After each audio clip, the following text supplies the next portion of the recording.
Shalom à tous. Alléluia. On est en direct. Je vous salue au nom de Jésus. Nous commençons dans 8 minutes. En attendant, on va passer un moment d'adoration dans sa présence.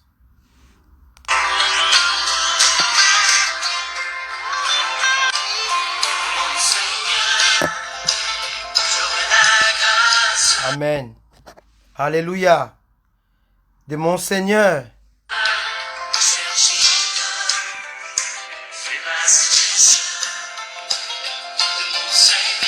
Alléluia. J'aurai la force de marcher encore sur le même chemin. Bienvenue dans ce live. On est ensemble.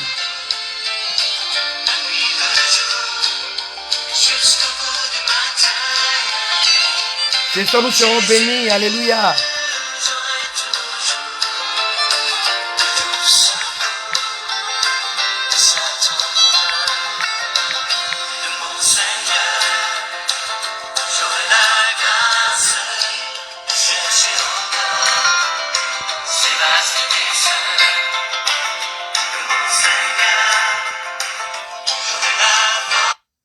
Amen.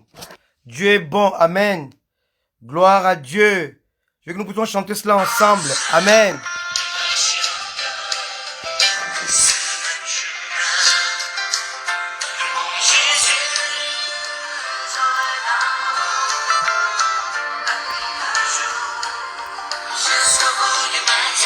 Yes, Seigneur, merci.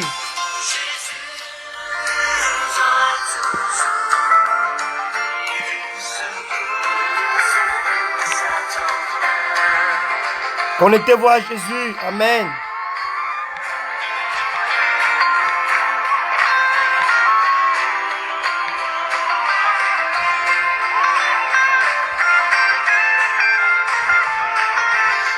Alléluia.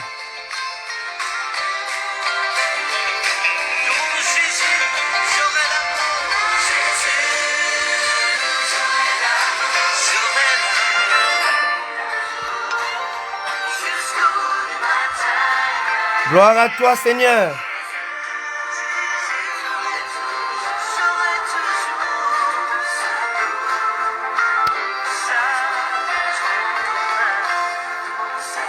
Prions pour l'Église, corps du Christ. Alléluia.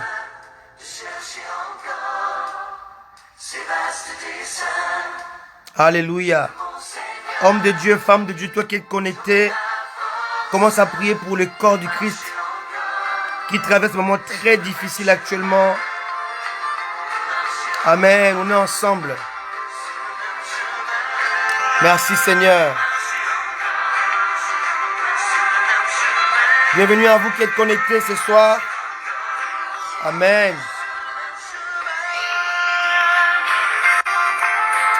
Alléluia. De marcher encore sur le même chemin avec le Seigneur. Amen.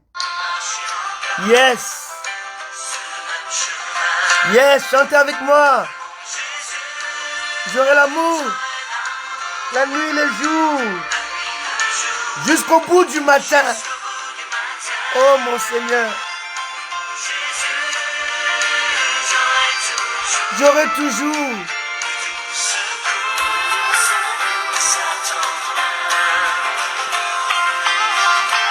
Oh Seigneur, bénis ton peuple, bénis ton église, bénis tes serviteurs. Fortifie-les, Seigneur, contre les vents et marées, Seigneur. Nous sommes unis en Jésus. Alléluia. Mets ta main, Seigneur, par ton esprit. De mon Jésus, de mon Jésus.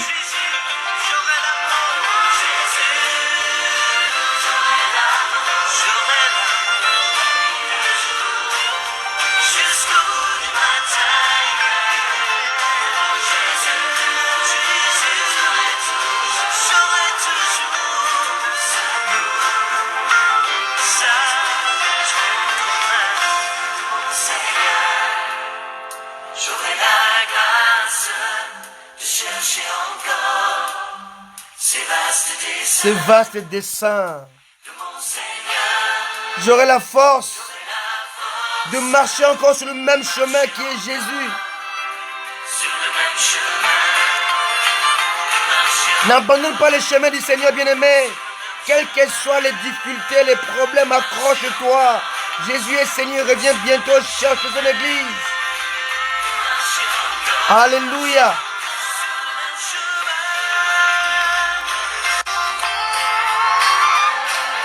Alléluia. J'aurai la force de marcher encore sur le même chemin. Alléluia. Puisse Dieu donner à son église la force de marcher encore sur le même chemin. Nous commençons dans 3 minutes. Alléluia. Divin amour. Amen. Ce soir, nous parlerons de l'amour de Dieu. Amen. La loi du Christ, c'est l'amour de Dieu manifesté. On est ensemble. Divin amour. Divin amour, je trouve en toi la joie de mon âme qui s'ouvre à toi. Que la puissance de la croix de notre roi Amen. vienne remplir mon cœur de gloire. Oh, quel bonheur d'avoir en toi ma vie, que ton nom me sanctifie, pour que je te glorifie, oh toi qui vis et qui demeure dans mon esprit. Que mes jours se noient dans l'océan d'amour, sous les vagues de ton esprit, jusque devant la cour du palais royal. Dans ton royaume, je t'aimerai. Alléluia. Bienvenue à vous. Divin amour, ce soir on parle de l'amour de Dieu pour l'homme, de l'amour de l'homme pour Dieu et de l'amour de l'homme pour son prochain. La loi du Christ. Vous serez bénis, je le crois. L'arbre de ton amour planté en moi,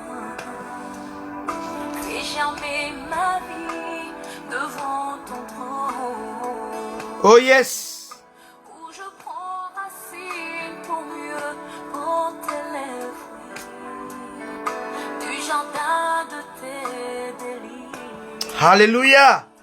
Savourez cette louange Fais de tous les instants de mes jours destinée à notre Seigneur. des sujets de mes louanges, et tu fais de moi le Bienvenue à vous, hommes de Dieu, serviteurs, servantes de Dieu. reflet de ta. Soyez bénis, je vous aime de tout mon cœur. On est ensemble. Que mes jours se noient dans l'océan d'amour, sur les vagues de ton esprit, jusque devant la cour. Alléluia. Merci Seigneur. On est ensemble, bien-aimés. Je t'aimerai toujours. Oh, Divin amour. Alléluia. Seigneur, bénis ton peuple, bénis tes serviteurs, bénis tout ce qui véhicule la parole de Dieu. Oh Seigneur, accorde-nous, Dieu de gloire, ta grâce, ta faveur, Seigneur, afin que nos bouches deviennent ta bouche, Seigneur. Nous voulons, Papa, prêcher les mystères de Dieu. Nous voulons, Père éternel, annoncer les vertus de Christ. Accorde-toi, Seigneur. Merci, Jésus. Merci, Seigneur. l'odeur de ta présence. Merci, Adonai. Répondra toujours, et le monde entier te verra, car je vis pour porter Amen. Soyez bénis. Je vous aime de tout mon cœur. ta gloire, et que le monde entier Célébrons Jésus. Chantons ensemble Divin Amour. Alléluia. Reçois l'offrande de tous les saints du monde. Et que les anges se mettent avec les hommes pour célébrer ta gloire et proclamer ton nom, Jésus.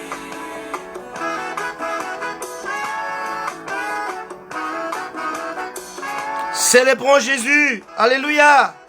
Divin Amour. Le faible mot ne suffiront jamais. Ne suffiront jamais. Combien tu es parfait. Car en moi le torrent de ton esprit d'amour jaillit.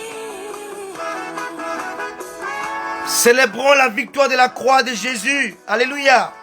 Merci Seigneur. Reçois l'offrande de tous les saints du monde. Que les anges se mettent avec les anges se mettent avec les hommes pour célébrer ta gloire et proclamer ton nom, Jésus. Alléluia, je vous bénis. Au nom de Jésus, soyez bénis. On est ensemble pour 1 heure dans sa présence. Amen. Alléluia. Je bénis tous qui se sont connectés ce soir. Et je vous promets par la grâce de Dieu, on sera bénis. Amen.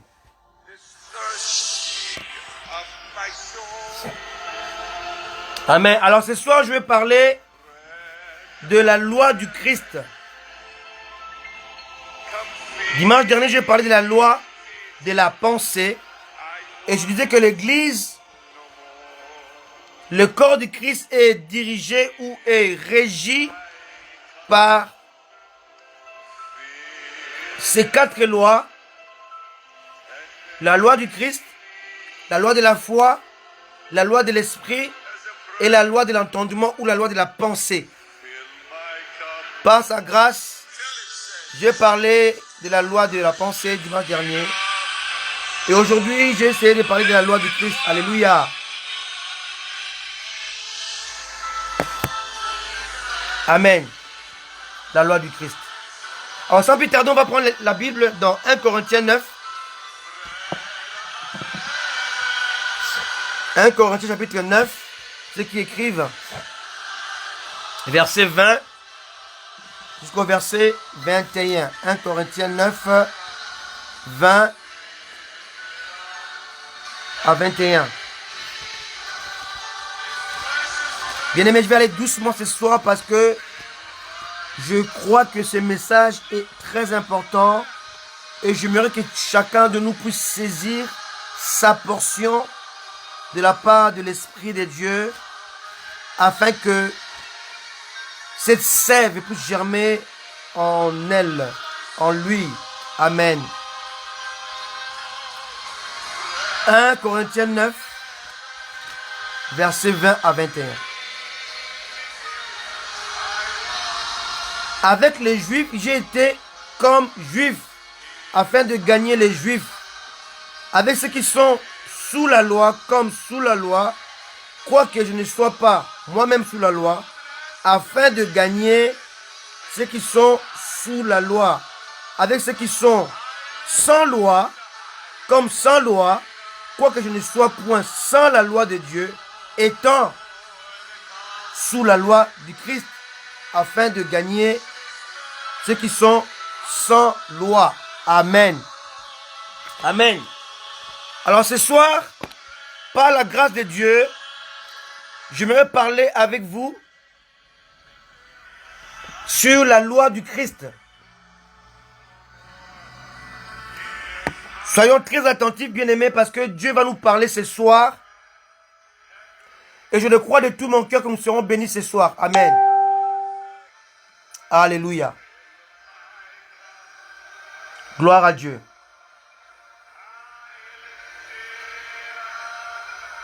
Alléluia. Bien-aimés, La loi du Christ est la somme de toutes les lois qui régissent le corps du Christ, notamment la loi de la foi, la loi de l'esprit et la loi de la pensée. Ces trois lois suscitées, ou susmentionnées, ou susdites, sont inclus de la loi du Christ. Alléluia. Et cette loi du Christ écrase toutes les lois qui dominaient jadis les hommes séparés d'avec Dieu. Alors, je l'ai dit dimanche dernier, le monde séparé de Dieu est conduit sous la loi du péché, la loi de la mort et la loi des œuvres. Le monde qui n'est pas en Christ est conduit par la loi du péché, la loi de la mort et la loi des œuvres. Amen. Il existe trois phases. Il existe trois phases qui manifestent la loi du Christ. Alors je le redis, il existe trois phases qui manifestent la loi du Christ. Première phase, c'est l'amour de Dieu pour l'homme. Deuxième phase, c'est l'amour de l'homme pour Dieu. Et troisième phase, c'est l'amour de l'homme pour son semblable. Alors je disais que il existe trois phases qui manifestent la loi du Christ. La loi du Christ est scindée en trois phases.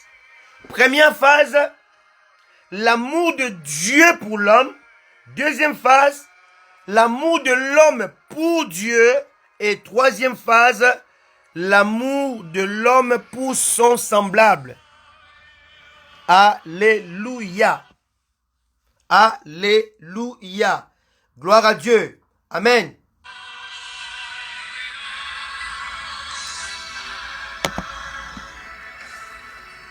Merci Seigneur. Merci Adonai. Alléluia. On va aller doucement, bien-aimés. Soyez patients. Soyez patients. On va doucement, mais Dieu veut que nous puissions comprendre c'est quoi la loi du Christ, qui est basée essentiellement sur l'amour. Alléluia. Gloire à Jésus. Alors, dans la première phase, nous voyons encore trois dons incontournables qui se manifestent dans la première phase qui est l'amour de Dieu pour l'homme. L'amour de Dieu pour l'homme se manifeste sous trois dons. Alléluia. Alléluia. Donc trois dons de Dieu manifestent son amour pour l'homme. Premièrement, on parle de l'amour de Dieu répandu. L'amour répandu est un don de Dieu qui manifeste quatre réconciliations. Alléluia. Je vais aller très doucement pour que chacun de nous puisse comprendre. Amen. Trois phases qui manifestent la loi de Christ. L'amour de Dieu pour l'homme, l'amour de l'homme pour Dieu et l'amour de l'homme pour son prochain. Dans la première phase, nous avons l'amour de Dieu pour l'homme qui est scindé aussi en trois dons qui se manifestent d'une manière incontournable. On a le premier don qui s'appelle l'amour de Dieu répandu. C'est un don céleste qui produit aux croyants la vie éternelle. Alléluia. Alléluia. Dieu a tant aimé le monde qu'il a donné son Fils unique afin que quiconque croit en lui ne périsse point mais qu'il ait la vie éternelle. Jésus a dit aux pharisiens, vous sondez les Écritures parce que vous pensez avoir en elles la vie éternelle, mais vous ne voulez pas venir à moi pour avoir la vie. Je suis le don de Dieu qui produit la vie. Je suis la main tendue de Dieu à l'humanité. Je suis la réconciliation de Dieu. Alléluia. La première phase, c'est le don de l'amour. Dieu a tant aimé, il a donné. L'amour veut dire donner et se donner. L'amour se donner et se donner. Je donne et je me donne. L'amour, ce n'est pas seulement donner. L'amour, c'est donner et se donner. Dieu a tant aimé qu'il l'a donné. Il a dit à Abraham, donne-moi ton fils. Et lorsqu'Abraham voulait égorger son fils, il a dit, maintenant je comprends que tu m'aimes. Voyez-vous, l'amour d'Abraham pour Dieu ne pouvait pas se manifester par Seigneur, je t'aime, mais par un don. Alléluia. Maintenant je sais que tu m'aimes. Pourquoi? Parce que l'amour que Dieu voulait voir en Abraham, c'est le sacrifice de son fils. Alléluia. De donner le meilleur de lui-même. Alléluia. Donc le premier don dans l'amour de Dieu pour l'homme était Dieu a répandu son amour. Dieu a manifesté son amour sous une forme de personne. Jésus est la manifestation de l'amour de Dieu. Jésus est l'amour de Dieu manifeste. Alléluia. Alléluia. Jésus est la main tendue de Dieu à l'humanité. C'est comme on dit que Jésus est assis à la droite du Père. Or, la droite symbolise la puissance, la force et l'autorité. Alléluia. La droite du Père symbolise la force, la puissance et l'autorité, mais aussi la réconciliation. Voilà pourquoi on serre la main avec la main droite, non pas la main gauche. Cela veut dire que Jésus est la main tendue de Dieu. Dieu te tend la main et dit, réconcilions-nous. Alléluia. Comme je dis tout à l'heure que le don de l'amour produit aux croyants, à quiconque croit, la vie éternelle. Nous devons faire le pas de tendre la main ou de saisir la main de Dieu qui nous tend au travers de Jésus. Alléluia. Alors, par ces dons de l'amour, Dieu a créé ou Dieu a accompli 4 réconciliations. Dieu est l'homme pécheur, l'homme est lui-même, l'homme est ce prochain et l'homme est son environnement. Rappelez-vous, lorsque Dieu parlait à Adam et Ève dans le jardin, Dieu n'avait pas maudit Adam et Ève. Lisons bien nos Bibles. Dieu avait maudit les sols. Or, les sols étaient l'environnement qui devait produire à l'homme sa nourriture. Alléluia. Alléluia. Il dit, le sol sera maudit à cause de toi. Donc, Dieu montre à l'homme que ton péché a créé la séparation, a détruit ton environnement. Alléluia. Est-ce que je parle à quelqu'un ce soir? Amen. Alors, lorsque Jésus est mort, Jésus a rétabli non seulement la réconciliation avec Dieu qui a été rompue par le péché, mais il a aussi rétabli la réconciliation de l'homme avec lui-même. Parce que l'homme était en conflit avec lui-même. Amen. Amen. Et il a aussi réconcilié l'homme avec son prochain. Pourquoi? Parce que l'homme, à cause du péché, il a créé l'esclavage. L'homme ne se fie plus aux animaux, ne cherche plus les animaux pour porter ses fardeaux. L'homme prend son semblable comme l'esclave. Amen. Et Jésus, à moi sur la croix, il a détruit cela et il a apporté la réconciliation entre l'homme et son prochain. Et quatrièmement, la mort de Jésus a apporté la réconciliation entre l'homme et son environnement. Rappelez-vous ce que Dieu avait dit en Éden. Il dit que tu vas cultiver la terre, mais elle va te produire des épines, des chardons. Amen. Donc il y avait une fissure entre l'homme et son environnement. Donc la mort de Jésus, qui est l'image de l'amour de Dieu pour l'homme, du don de l'amour de Dieu, Dieu a donné, Dieu a livré, Dieu a sacrifié, Dieu a crucifié, Dieu se donnait, alléluia, au travers l'homme Jésus à la croix, afin de réconcilier l'homme avec lui, avec lui-même, avec son péché, avec son prochain et avec son environnement. Quand on parle de l'environnement, on parle aussi de la société. Amen. Alors, deuxièmement, nous avons le don du sang. Donc, le sang du Christ répandu. Alléluia. C'est un don céleste qui manifeste Alléluia. La régénération. Alléluia. L'adoption. Amen. C'est à cause du sang de Jésus que nous avons à cause du sang de Jésus, nous avons ce qu'on appelle le pardon de nos péchés. Alléluia. Alléluia. Ça, c'est très important, bien-aimé. Amen. C'est très important. Alléluia. Et troisièmement, nous avons le don de l'esprit, ou bien, si vous voulez, l'esprit du Christ répandu. Dieu a répandu seulement trois choses, ou trois principes.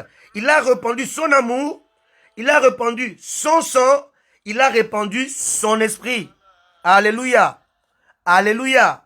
Et le don de l'esprit répandu est un don de Dieu qui produit en nous, la régénération. Je reviens sur ça, j'en ai parlé par rapport au sang, c'est par rapport au Saint-Esprit, pardon, excusez-moi. Ça produit en nous la régénération, l'adoption, donc l'appartenance à Jésus. La Bible dit que celui qui n'a pas l'Esprit de Christ ne lui appartient pas. On appartient à Jésus à cause du Saint-Esprit. Et une nouvelle identité. Alléluia. Et enfin, une position en Christ. Alléluia. C'est très important. Alléluia. Alors, je parlais sur la première phase, qui est l'amour de Dieu pour l'homme. La deuxième phase, c'est l'amour de l'homme pour Dieu. Amen. Le sang de Jésus répandu et son esprit répandu ont suscité en nous l'amour pour Dieu. Et pour ses intérêts, donc pour son royaume, et pour les âmes perdues. Alléluia. Troisièmement, nous avons l'amour de Dieu, l'amour de l'homme pour son semblable. Jean 4, verset 20 dit ceci: on ne peut pas prétendre aimer Dieu invisible et détester son prochain visible. C'est un pur mensonge. Dieu nous montre que pour que nous puissions montrer au monde que nous l'aimons, nous devons aimer aussi nos semblables, notre prochain. Alléluia. Lisons la parole de Dieu dans Matthieu 22. Je suis encore à l'introduction. Je vais aller doucement, bien aimé, pour que nous puissions saisir. Matthieu 22. Matthieu chapitre 22, verset 36. Matthieu 22, verset 36 à 39.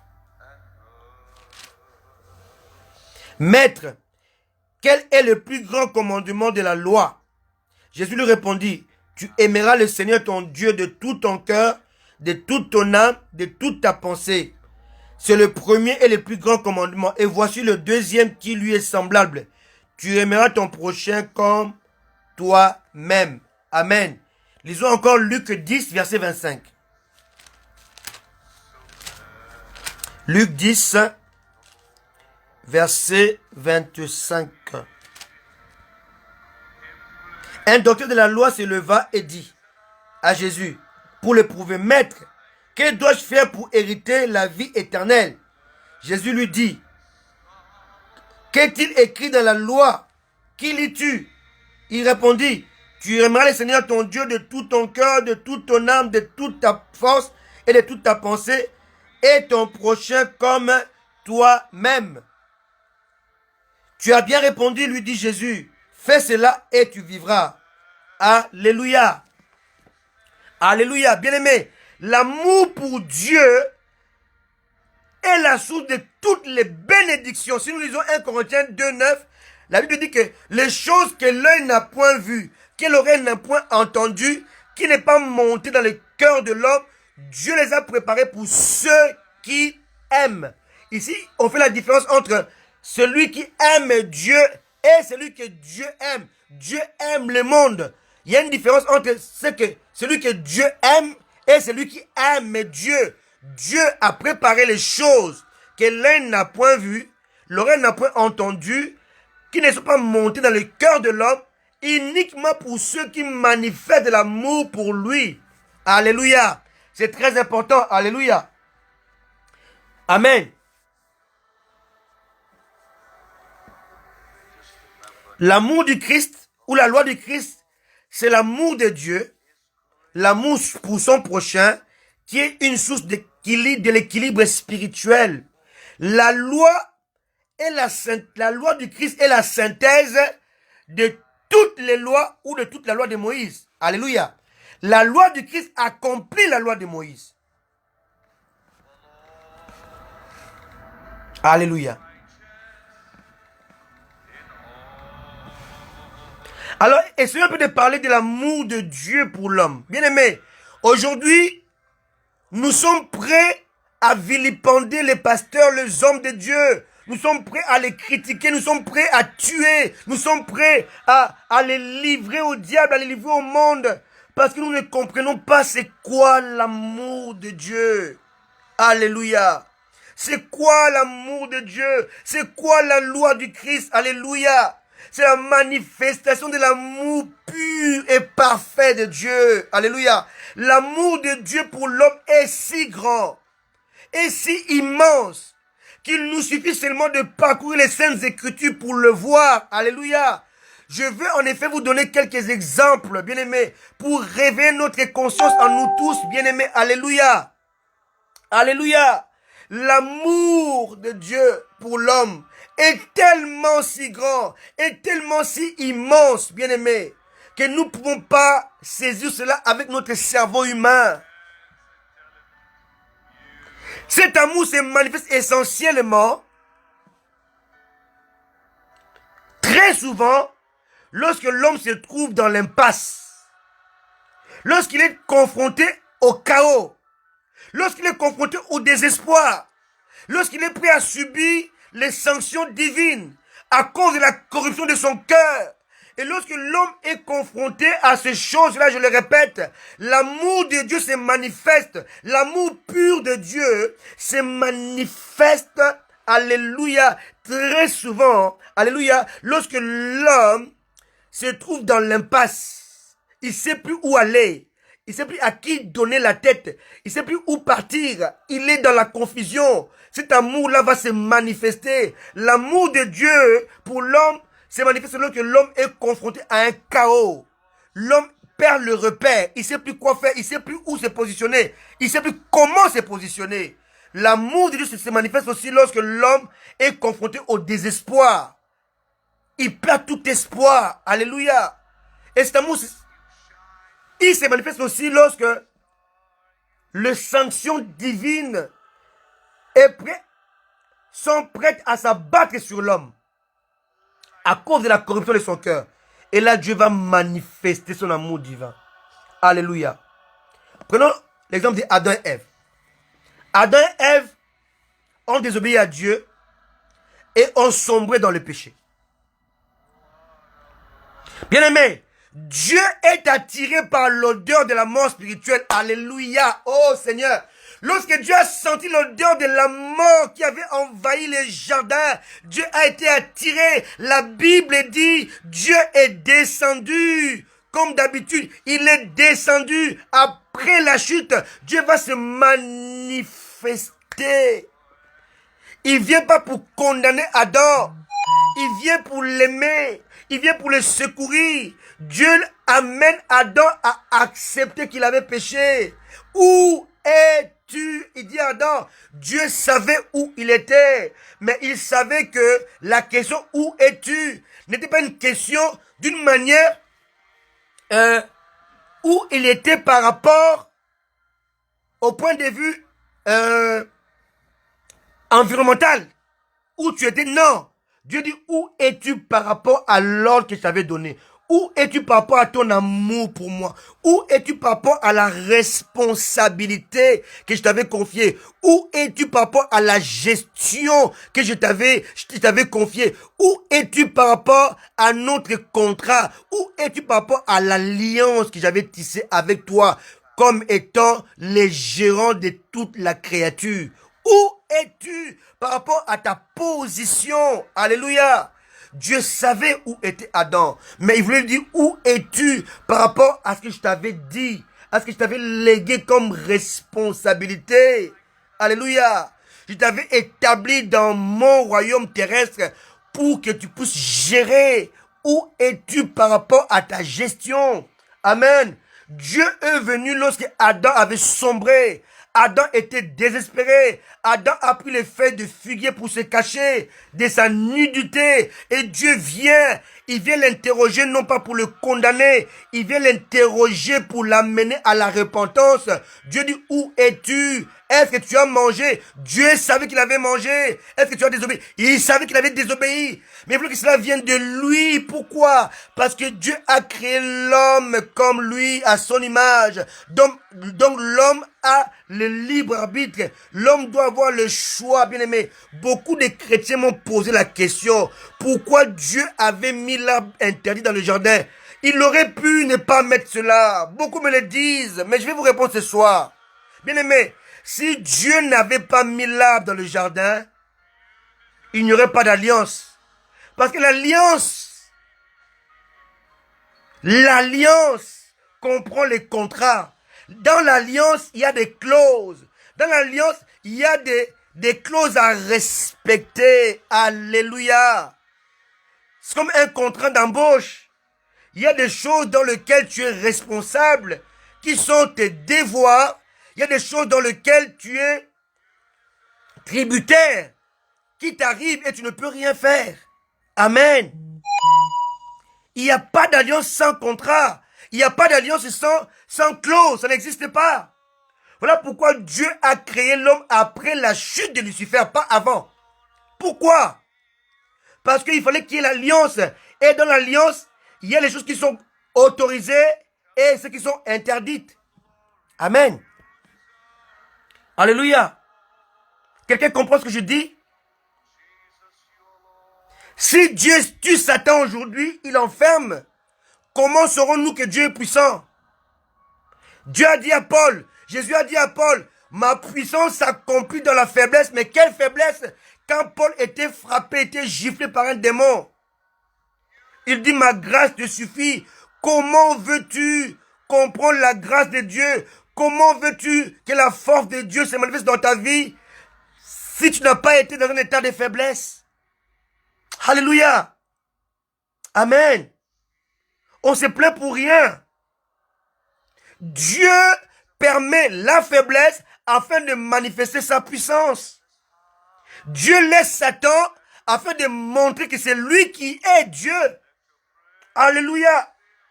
Alléluia. Dieu laisse Satan pour que tu puisses comprendre que sans lui, tu es perdu. Amen. Dieu a vu Adam et Ève pécher. Dieu est descendu pour le sauver. Dieu a versé le sang animal innocent pour couvrir leurs péchés. Dieu les a chassés, non pas par méchanceté, mais par amour. Parce qu'ils étaient dans un environnement déjà pollué. Alléluia. Donc, il y avait l'arbre de vie qui n'était pas pollué. Or, et étant dans le péché et pollué de surcroît, s'ils touchaient l'arbre de vie, ils étaient damnés pour l'éternité. Et si Adam et Ève étaient damnés, condamnés pour l'éternité, ils auraient bloqué l'agneau qui a été prédestiné avant la création du monde. Ils auraient bloqué la rédemption. Ils auraient bloqué les plans de Dieu. Alléluia. Donc Dieu les chasse pour préserver une race pure qui sort de l'homme et qui devait porter ou susciter le Christ. Alléluia. Quel amour! Quelqu'un qui pêche contre toi, envers toi, tu descends pour le protéger. Pour le protéger, bien-aimé. Dieu n'a pas maudit l'homme. Lisons bien nos Bibles. Dieu les a chassés de cet environnement. Mais Dieu a dit les sols seront maudits. Cela veut dire que les sols seront maudits à cause de toi car tu as désobéi. Tu es responsable de la malédiction. Dieu n'a jamais maudit l'homme. L'homme est maudit par sa désobéissance. Amen. Alléluia. Deuxièmement, lorsque Dieu voit l'intention de Caïn de tuer son frère Abel, Dieu va encore descendre. Comme je l'ai dit, l'amour de Dieu se manifeste. Alléluia. Il se manifeste lorsqu'on est confronté au désespoir. On est confronté aux sanctions divines. On est confronté à la corruption de notre cœur. Dieu voit la corruption de Caïn. Il voit son cœur commencer à s'endurcir, à grossir par la haine, par la méchanceté. La Bible dit Dieu est descendu. Il va lui parler. L'amour de Dieu se manifeste lorsque l'homme commence à s'éloigner délibérément de Dieu. Alléluia. Oh Jésus, quel message. Amen. Dieu voit Caïn qui commence à vouloir épouser une pensée destructrice, une pensée malhonnête, maléfique, méchante dans son cœur. Dieu va descendre pour parler avec lui. Alléluia. Alléluia. Alléluia. Dieu descend pour l'aider à changer d'avis. Voilà l'amour de Dieu. Alléluia. Dieu dédie les prédicateurs qui essaient de convaincre l'homme du péché. Alléluia. De dire fais attention, Jésus revient bientôt. Fais attention, la mort est devant toi. Dieu va prévenir, il va prévenir Caïn, dit que j'ai établi des lois. Les salaires du péché, c'est la mort. Fais attention. Tu vas tomber dans le piège. Tu vas tomber dans mon jugement. Caïn, relève-toi. Le péché a déjà été vaincu. Il n'est pas debout, mais il est couché à ta porte. Parce que le sang qu'Abel avait versé avait écrasé le péché. Mais il était encore là. Il faut que tu dois seulement le marcher sur lui. Marche sur le péché. Le péché est couché. Il a été renversé par le sang qu'Abel avait versé.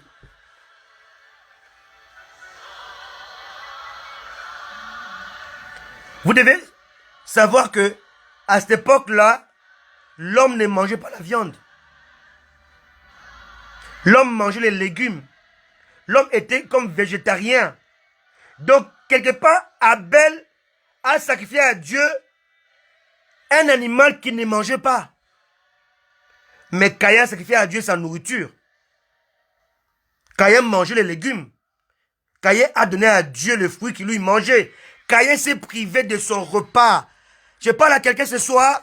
Caïn s'est privé de son repas, de sa nourriture. Alléluia. De sa nourriture. Il s'en est privé, dit je ne mange pas ce soir. Je le donne à Dieu. Mais Dieu a rejeté sa privation, bien-aimé. Pour toucher le cœur de Dieu, il ne s'agit pas de te priver. Il s'agit de t'introduire en Jésus, de te voir au travers de son sacrifice. Comprenez-moi, alléluia, ce soir. Dieu n'a pas besoin de ton sacrifice. Il a besoin que tu acceptes le sacrifice de Jésus à la croix. Dieu avait rejeté le sacrifice de Caïn, alors qu'il s'était privé de son repas. Mais Dieu avait pris le sacrifice d'Abel, alors qu'Abel n'était pas privé de son repas. Pourquoi? Parce que lorsque leurs parents avaient péché, Dieu avait montré la voie royale. Il faut que le sang soit versé. Alléluia. Et laissez-moi vous dire, Abel ne l'a pas fait par lui-même. Il a été coaché par Adam. Quand Adam coachait Abel, Caïn aussi était là. Donc Caïn connaissait ces choses. Caïn qui était laboureur avait aussi des animaux. Alléluia. Retournons dans cette époque-là, aucun être humain pouvait labourer la terre sans un animal. Amen. Alléluia. Mais il a refusé ces animaux qui travaillaient dans son champ. Il a préféré donner les fruits de son champ. Et Dieu l'a rejeté. Le sacrifice que Dieu accepte est le sacrifice que Dieu exige. Parce que toi tu penses, mais ce que lui il a exigé. Caïn est tombé dans le piège de l'inconscience. Alléluia. Malgré cela, Dieu est venu. Il est descendu. Il l'a prévenu. Il lui a dit, fais attention. Mon jugement va être sur toi. Je ne peux pas le retirer. C'est ma parole. Alléluia. Ce sont mes principes. Ce sont mes lois qui vont te condamner. Fais attention. Dieu l'avertit par amour.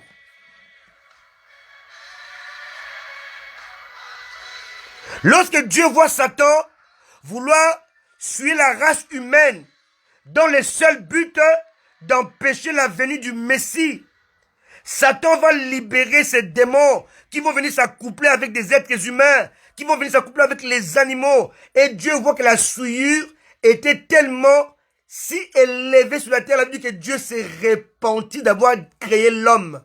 Alléluia. Le choc était tellement si fort.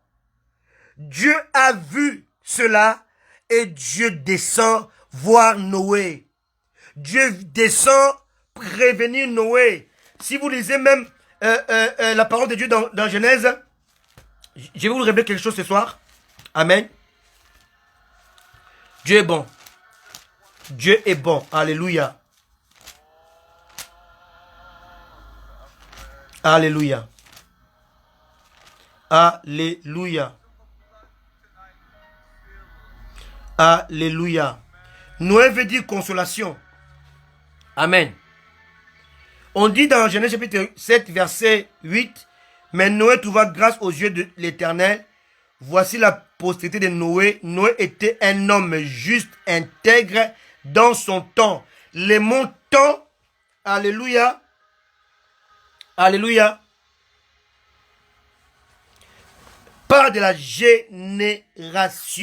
Le mot génération fait allusion aux génétiques. Alléluia. À la génétique.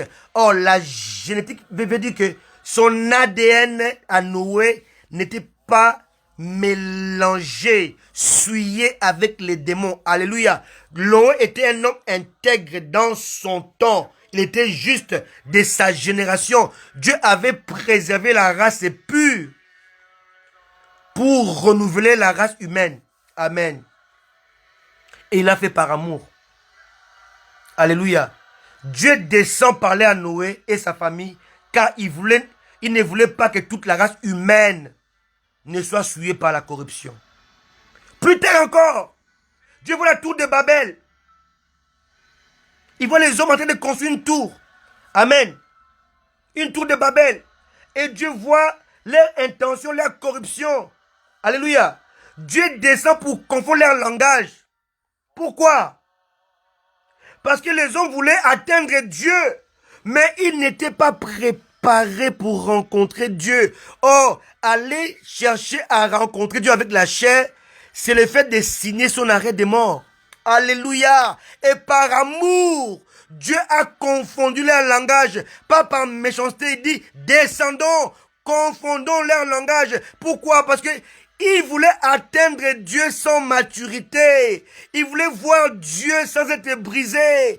Il voulait rencontrer Dieu sans se sanctifier. Il voulait voir Dieu sans être purifié. Et Dieu voit que cela était une mauvaise pensée, une mauvaise idée. Parce que s'ils allaient voir Dieu sans être préparés, ils seraient morts. Dieu, en les séparant, en confondant leur langage, Dieu a fait ça par amour. Alléluia. Parce que Dieu voyait l'imprudence. Alléluia. La conséquence de l'imprudence serait l'extinction totale de la race humaine. Alléluia. Car un homme non préparé, un homme dont l'esprit n'est pas aiguisé, mourrait certainement en croisant la gloire de Dieu, en allant dans les sacro-saints. Alléluia. Alléluia. Dieu les a confondus parce qu'ils n'étaient pas préparés. Ils n'étaient pas aiguisés. Ils voulaient monter, rentrer dans les sanctuaires célestes. Ils voulaient monter, aller rencontrer la gloire, alors qu'ils n'étaient pas préparés. Ils seraient morts sur le champ. Lisez les tabernacles. Les souverains sacrificateurs, on l'attachait. Car s'il rentrait dans le sein des saints sans être préparé, il mourrait. Et celui qui rentrait pour prendre son corps mourait aussi. Donc on l'attachait pour tirer son corps. il portait les habits, il portait 3 robes. Et il y avait la robe de l'éphod qui était couronnée ou bien qui était remplie de clochettes. Alléluia. Et quand il travaillait dans le Saint des Saints, on attendait les clochettes. On dit qu'il est encore vivant. Amen. Donc il était préparé. Il avait 1 an de préparation avant d'entrer. Est-ce que vous comprenez un peu? Amen. 1 an de préparation avant d'entrer. Amen. Alléluia. 1 an de préparation avant d'entrer. Et la tour de Babel, il n'était pas encore préparé. Les gens, ils n'étaient pas encore préparés. Amen. Ils seraient tous morts. Et Dieu aurait perdu toute la race humaine. Et Dieu les a confondus, non pas par méchanceté, mais par amour. Alléluia. Bien-aimés, les exemples sont légion. Je peux en parler jusqu'à demain. Où l'amour de Dieu se manifeste lorsque l'homme cherche la corruption. L'amour se manifeste lorsque l'homme est confronté au péché. L'amour se manifeste lorsque l'homme... Alléluia. Lorsque l'homme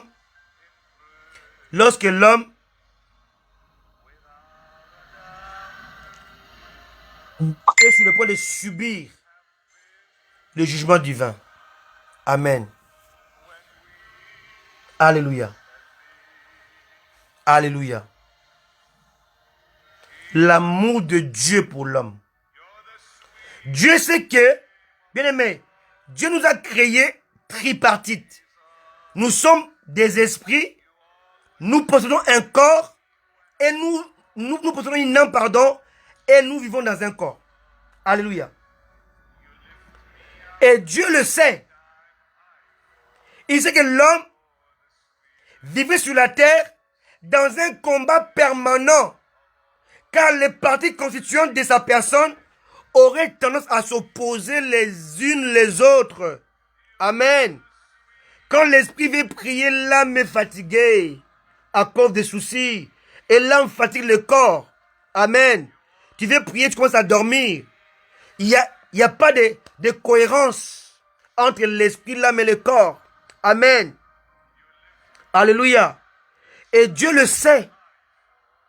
Dieu le sait. Aussi longtemps que l'homme n'est pas né de nouveau, il y a cette incohérence, il y a ce combat interne, invisible. Alléluia. La chair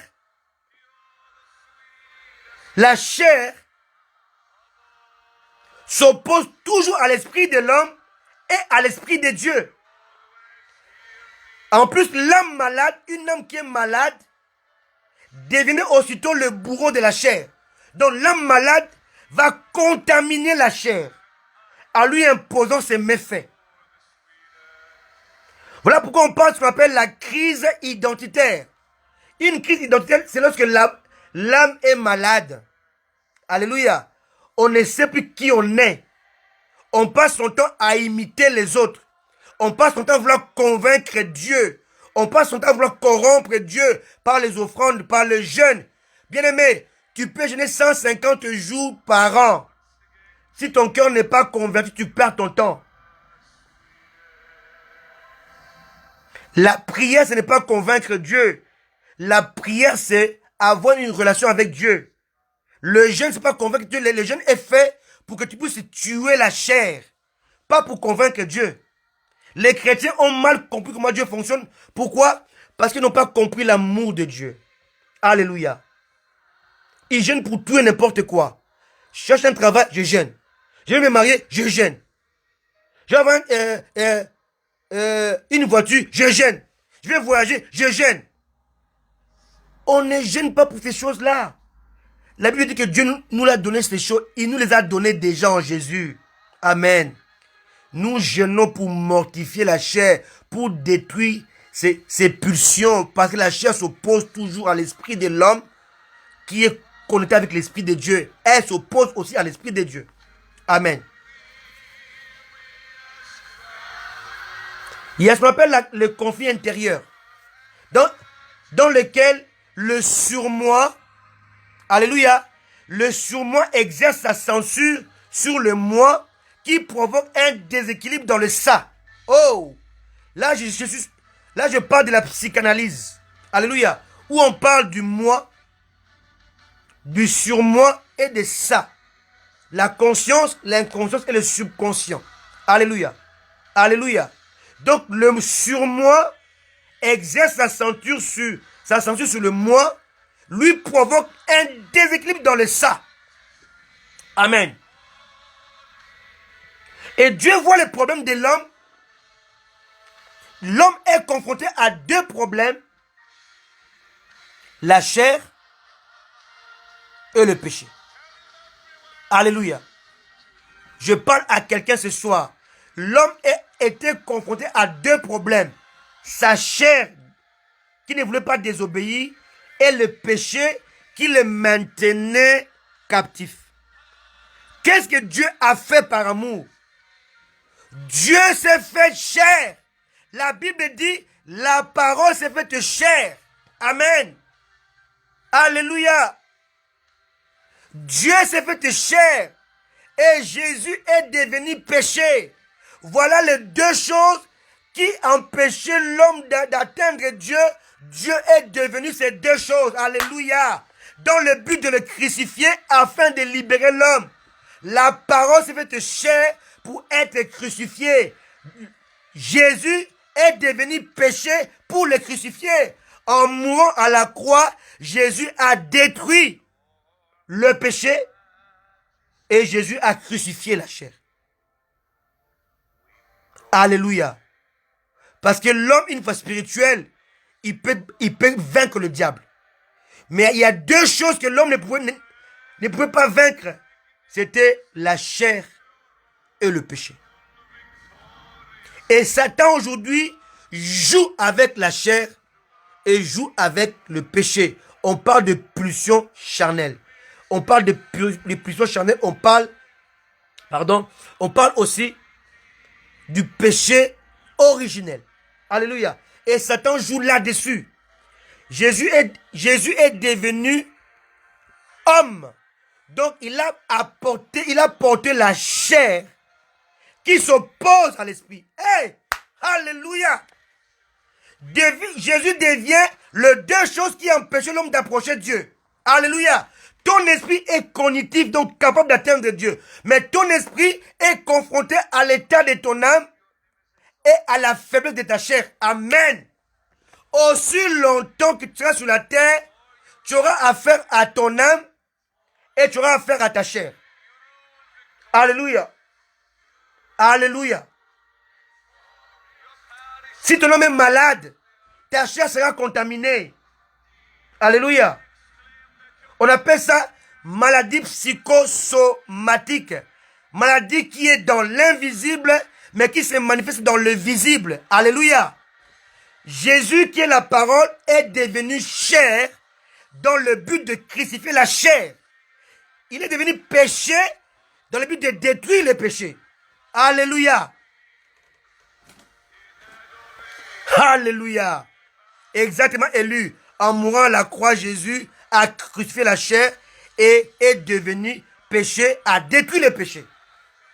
Amen. Oh, Dieu est bon. J'aime cet enseignement, bien-aimé. J'aime cet enseignement. Il est très fort. Alléluia. La parole s'est faite chair dans le seul but de crucifier la chair. Christ est devenu péché dans le seul but de tuer son pouvoir et sa puissance via sa mort à la croix. Alléluia. L'amour de Dieu produit en réalité les bénédictions inédites. Quand tu as de l'amour pour Dieu, va dans 1 Corinthiens 2,9. Amen. Oui, apôtre. Oui, ma fille Noëlla. Jésus devint les deux choses qui empêchaient l'homme de s'approcher de Dieu. La chair et le péché. Alléluia. Les deux choses qui séparent l'homme d'avec Dieu. La chair te sépare de Dieu. La chair ne peut pas voir la gloire de Dieu. Car devant la gloire de Dieu, la chair est morte. Bien-aimé, écoutez-moi très bien. Il y a une seule chose que l'homme doit comprendre. La chair ne peut pas voir Dieu. Dieu a dit à Moïse, tu ne peux pas me voir et vivre. Dieu parle, là, Dieu parle de sa chair. Parce que si vous avez la Bible, vous allez voir que dans le même livre Exode, dans la Bible dit qu'il montait, il mangeait et il vit Dieu. Et dans le même livre, on parle que tu ne peux pas me voir et vivre. Vous devez comprendre lorsque Dieu parle de il vire Dieu, il parle par rapport à l'air esprit qui était disposé et aiguisé. Mais quand il dit à Moïse, tu ne peux pas me voir, il parle à sa chair. Amen. La chair ne peut pas voir Dieu sans mourir. Et le péché ne peut pas cohabiter avec Dieu. Donc Jésus s'est fait chair, lui qui était la parole éternelle, donc Dieu créateur, il s'est fait chair pour que l'esprit, oh Jésus, pour que l'esprit puisse détruire la chair. Alléluia. Oh Jésus. Alléluia.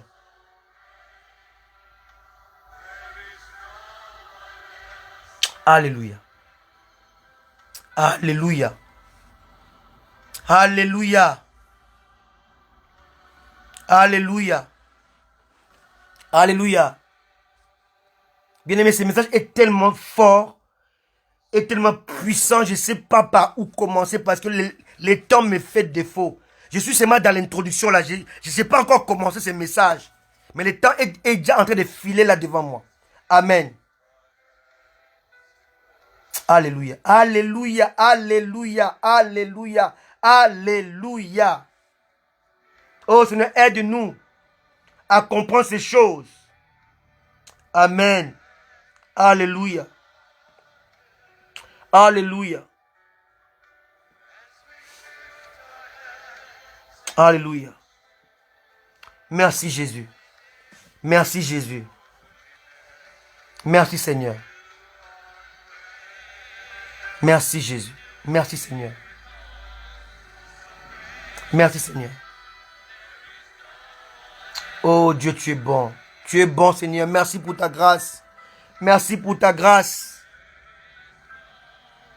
Alléluia, alléluia, alléluia, alléluia. Depuis l'Éden, Dieu nous a démontré son amour parfait. Alléluia. Alléluia. Malgré les péchés d'Adam et Ève, il leur a fait les vêtements de peau animale, bien-aimé. Ah mon Dieu. Aide-nous à comprendre l'amour de Dieu. L'amour de Dieu, la loi du Christ. Amen. Alléluia. Alléluia, alléluia, alléluia, alléluia. Alléluia. Alléluia. Bien-aimé, je vais vous parler pendant quelques minutes là sur...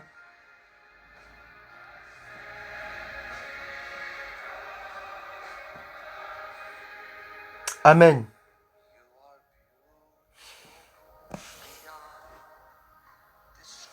Bien-aimé, vous savez une chose. L'homme ne comprend pas l'amour de Dieu, en fait. Si on prend l'exemple de la femme samaritaine, cette femme-là a passé son temps à piquer les maris d'autrui. Amen. Mais lorsque Jésus l'a rencontré, lisez-moi dans Jean 4, bien-aimé, vous ne verrez à aucun moment Jésus l'a condamné par rapport à sa vie dissolue. Pas une seule fois. Je parle aux chrétiens. Alléluia. Lisez Jean 4. La femme samaritaine avec Jésus. À aucun moment, Jésus a condamné cette femme par rapport à sa vie d'adultère. Elle a eu 5 maris. Elle était avec 6e mari d'autrui. Mais Jésus ne parle pas de cela. Amen. Il nous présente la vie, l'eau de vie, le pain qu'il était. Amen. Alléluia. Jésus n'avait jamais insisté sur sa vie dissolue. Amen. Mais il lui a présenté l'amour parfait de Dieu, sa propre loi, la sommité de toutes les lois existantes dans l'univers. Cet amour parfait détruisit aussitôt la vie de péché qui condamnait cette femme en la maintenant dans un lieu de l'iniquité. L'amour de Jésus, la loi de Jésus a totalement détruit la femme qui vivait dans l'adultère toute sa vie. Pourquoi? Parce que Jésus, face à elle, n'a pas présenté sa vie cachée, sa vie dissolue. Jésus lui a tendu la main. Il lui a présenté l'amour. Maman, je t'accepte comme tu es. Alléluia. Va m'appeler ton mari. Je n'ai point de mari. Tu as raison. Amen. Alléluia. Et quand Jésus a vu que cette femme était ouverte, Jésus s'est libéré. C'est moi le Christ. C'est moi le Messie que vous attendez. C'est moi le libérateur. C'est moi qui suis venu pour te libérer. Car Jésus n'a pas condamné le péché, mais il a condamné le lien, la source de ce péché. Pardon, il n'a pas condamné l'acte posé, mais le lien du péché. Alléluia, la source. Alléluia. La femme vivait dans l'adultère parce qu'elle était esclave du péché. Alléluia. Et Jésus a démontré son esclavage du péché. Jésus lui montre que tu viens chercher l'eau. Tu n'es pas désaltéré parce qu'en toi il y a un vide. Si tu bois l'eau que moi je te donnerai, tu ne viendras plus ici. Si tu me prends comme ton 7e mari, le dernier mari de ta vie, tu n'auras plus à courir après le mari d'autrui. Jésus lui a montré la voie par excellence, l'amour. Alléluia. Aujourd'hui, nous prêchons tout sauf l'amour. Nous condamnons les gens. Nous faisons des délivrances éternelles. On a été délivrés le jour où Christ est rentré dans notre cœur. On n'a pas besoin de briser les autels. Alléluia. Alléluia. On a besoin de donner le cœur à Jésus. Amen. Deuxièmement, encore une femme. Et là encore, Jésus nous montre que ici, la femme est l'image de l'église. Mais une église qui n'est pas encore parfaite, qui a des problèmes, qui a des problèmes d'adaptation, des problèmes de mise en place, des problèmes parce qu'elle est confrontée à la chair. Alléluia. Elle n'a pas encore compris la spiritualité, bien-aimée. Même à l'église primitive, bien-aimée, les apôtres, ils avaient du mal à séparer les villes et les futiles et les villes. Alléluia. Futiles, villes et l'essentiel, pardon, excusez-moi.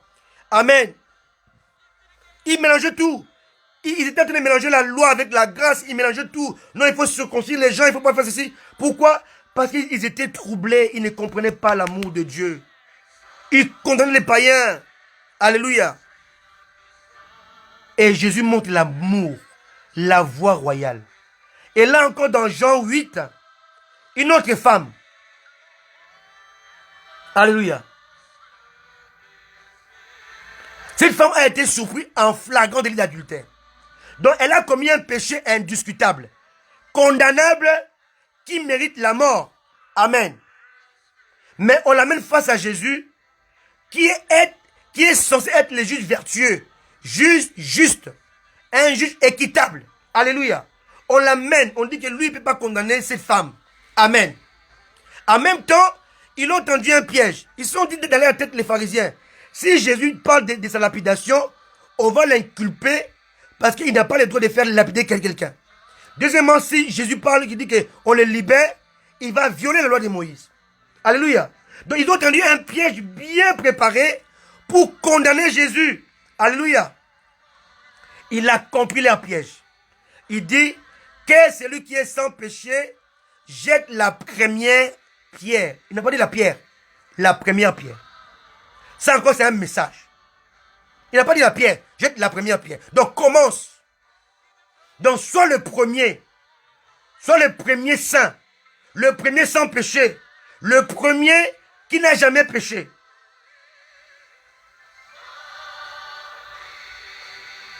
Alléluia. Ils sont partis un à un.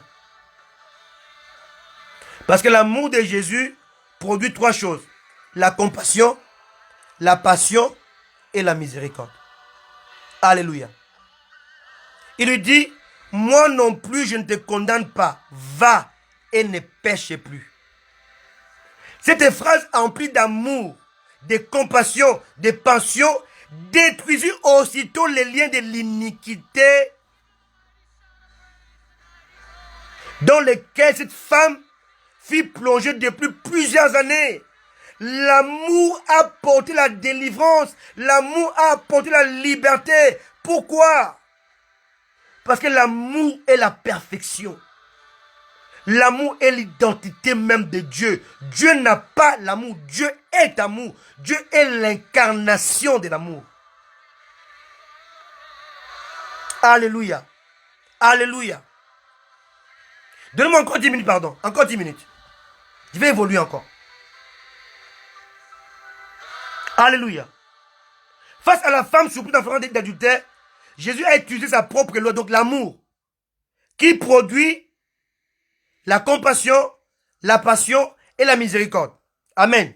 Dans ces textes-là, de Jean 4 et Jean 8, on peut voir comment l'amour répandu de Dieu demeure plus fort que la condamnation et la vengeance. Car cet amour guérit les plaies intérieures. Il libère les opprimés plongés dans les liens du péché, de la loi de Moïse et de la mort. Bien-aimés, l'amour est une âme très forte. Très forte. Alléluia. Exerçons l'amour. Dans l'amour, il y a la compassion. Dans l'amour, il y a la passion. Dans l'amour, il y a la miséricorde. Le mot miséricorde est scindé en 2 mots. Misère et corde. Je vois ta misère, je t'envoie une corde. La corde de l'amour. Miséricorde. Tu vois la misère, tu tends la corde de l'amour. Alléluia.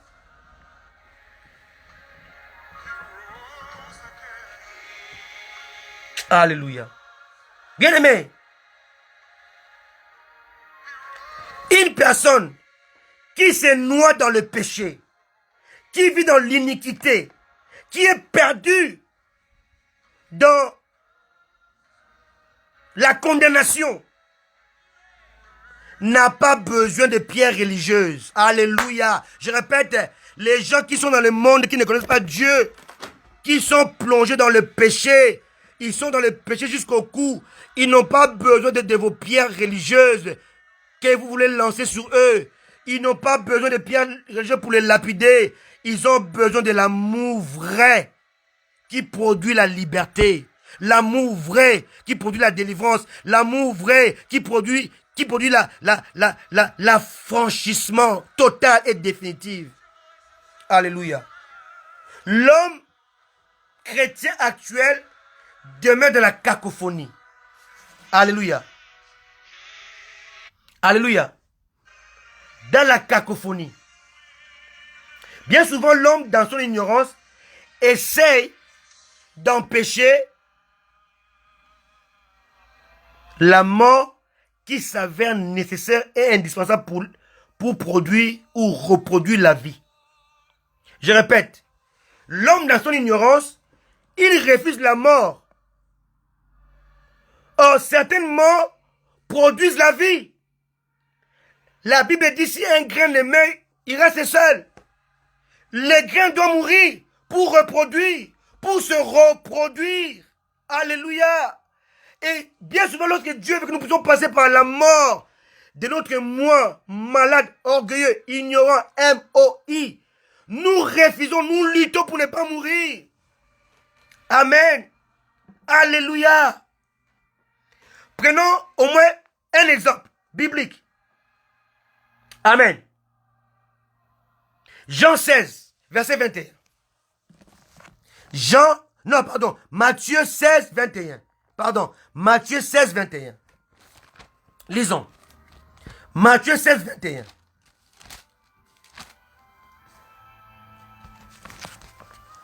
Matthieu 16, 21. Dès lors, Jésus commença à faire connaître à ses disciples qu'il fallait qu'ils aillent à Jérusalem, qu'ils souffrent beaucoup de la part des anciens, des principaux sacrificateurs et des scribes, qu'ils soient mis à mort et qu'ils ressuscitent le troisième jour. 22. Pierre l'ayant pris à part, se mit à les réprimander et dit, à Dieu ne plaise, Seigneur, cela ne t'arrivera pas. 23. Mais Jésus, se retournant, dit à Pierre, arrière de moi, Satan, tu mets en scandale, car tes pensées ne sont pas les pensées de Dieu, mais celles des hommes. Bien-aimé, ici Jésus veut montrer à Pierre que l'homme ne peut pas être libéré par les pensées des hommes. Mais si vous lisez avec l'Esprit de Dieu, vous allez comprendre que les intentions de Pierre n'étaient pas mauvaises. Pierre connaissait les pharisiens. Pierre connaissait les scribes. Pierre connaissait les religieux. Pierre connaissait tous ces gens-là. Il ne voulait pas que ces gens puissent toucher à son maître. Pierre voulait protéger son maître. Pierre ne voulait pas la mort de son maître. Parce que son maître lui faisait du bien. Son maître prenait soin de lui. Il avait arrêté la pêche. Mais à cause de Jésus, il ne manquait pas la nourriture dans la maison de Pierre. Moi, j'ai vu la maison de Pierre à Jérusalem. J'ai vu les ruines de la maison de Pierre. Alléluia. C'était comme un château. Alléluia. Une maison énorme, immense. Il hébergeait toute sa famille, sa belle famille. Amen. Malgré qu'il avait arrêté de pécher, il ne manquait pas un poisson. Il ne manquait pas un pain dans cette maison. Jésus, le maître par excellence, il pourvoyait aux besoins de la maison de Pierre. Et lorsque Jésus a dit que je vais mourir, Pierre a dit, je vais encore retourner à la pêche. Il faut encore que je travaille dur. Pierre a dit, non. Tu vas mourir pas entre les mains de ces gens que moi je n'aime pas. Pierre ne priait pas. Parce qu'il détestait les pharisiens. Il détestait les pharisiens qui étaient issus en grande majorité des Judas. Donc des Judées. Pierre était de Galilée. Là où on avait parqué tous les faux, tous les pécheurs, tous les négligents, tous qui n'aimaient pas le Seigneur. Ils habitaient autour de lac de Génézareth. Alléluia.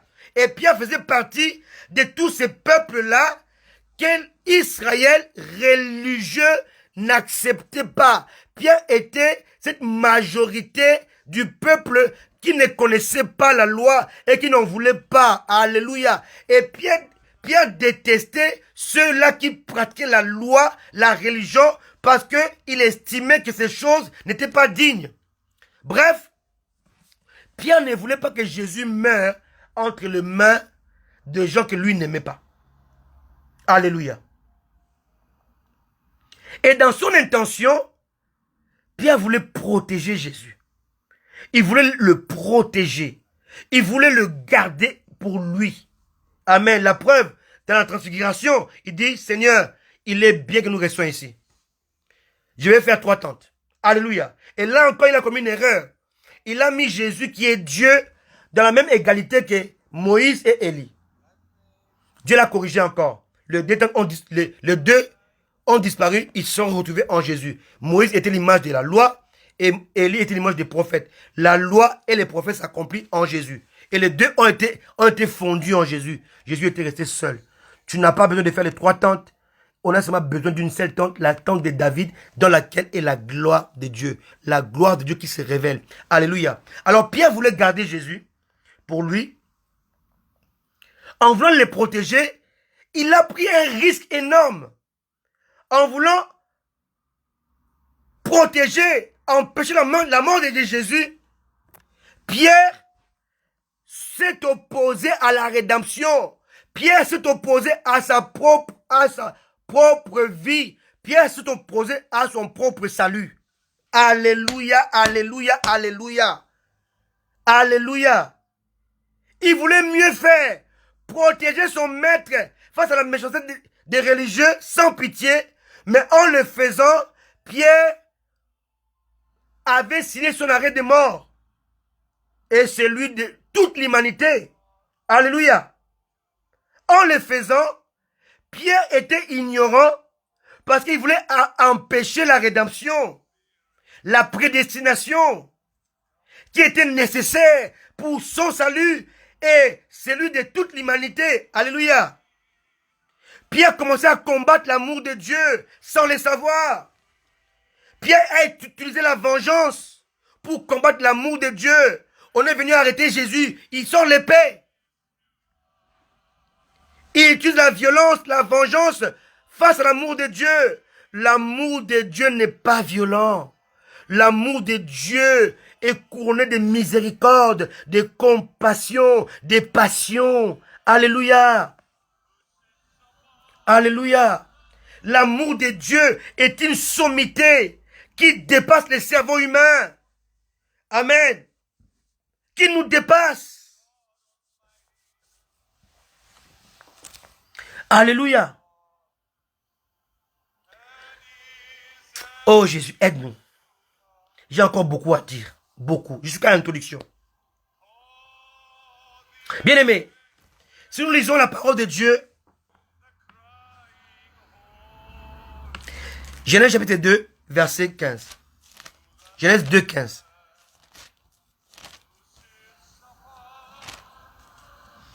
Genèse 2, 15. L'Éternel Dieu prit l'homme et le plaça dans le jardin d'Éden pour le cultiver et le garder. Si vous lisez le verset 17, il dit: tu ne mangeras pas de l'arbre de la connaissance du bien et du mal, car le jour où tu en mangeras, tu mourras. Ici, Dieu va créer l'homme, il va lui imposer 3 exigences. 3 exigences que Dieu a mis à l'homme, et ceux-là sont valables encore aujourd'hui. Premièrement, il dit pour cultiver les jardins. Deuxièmement, pour garder les jardins. Troisièmement, ne pas toucher à l'interdit. Alléluia. Ces 3 exigences sont encore valables aujourd'hui. Amen. Dieu a créé l'homme, il l'a placé dans un jardin, bien aimé.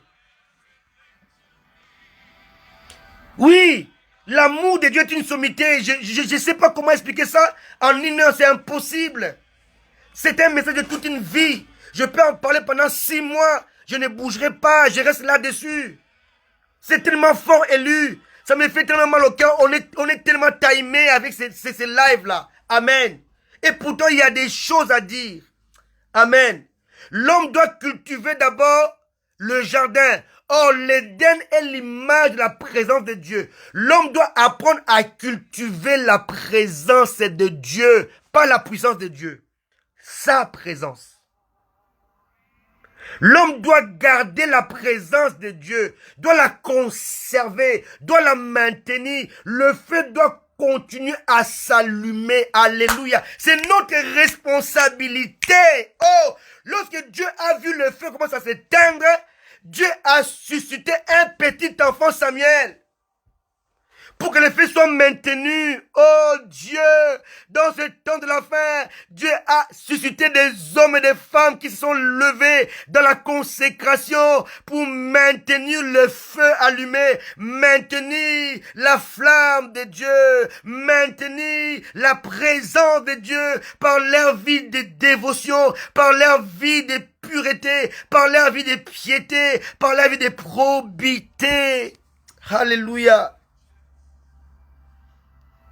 Et Dieu a placé l'homme dans le jardin, mais il leur a dit: multipliez-vous, remplissez non pas les jardins, mais remplissez la terre. Alléluia. Dieu place l'homme dans le jardin, mais il ne doit pas remplir les jardins, mais la terre. Comment je peux comprendre ça? Amen. Oui, ma fille Noëlla, Dieu demande de cultiver sa présence, pas sa puissance. Ça, c'est encore notre message. Oh mon Dieu. Alléluia.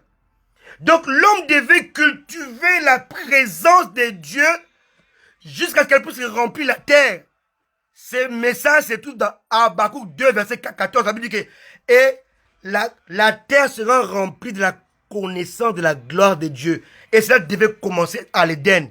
Plus l'homme cultivait Dieu, sa présence, plus Dieu grandissait et grossissait dans le jardin, et plus il sortait dans le jardin, il remplissait la terre. Bien aimé, tous les réveils commencent par un petit nombre. Regardez, au temps apostolique, ça a commencé dans une chambre. Ils étaient 120. et ça s'est propagé jusqu'à aujourd'hui. Et ça a commencé dans le jardin. Et plus Adam et Ève devaient cultiver. Ils allaient avoir des enfants qui allaient cultiver. Ils allaient grossir. La gloire allait remplir toute la terre. Alléluia. Et il a dit, cultiver et garder. Pas seulement cultiver la gloire, la présence de Dieu, mais la conserver, la maintenir par la consécration, par la sanctification, par la piété, par la crainte de Dieu. Alléluia. Alléluia. Et Dieu a donné à l'homme comme la responsabilité de remplir la terre. Non pas le jardin. L'homme vivait dans le jardin, mais devait remplir la terre. Dieu te dit que tu vis dans ta maison, mais ta mission, c'est pas seulement ta maison, c'est à l'extérieur de ta maison. Alléluia. Oh Dieu, aide-moi à parler de ces messages.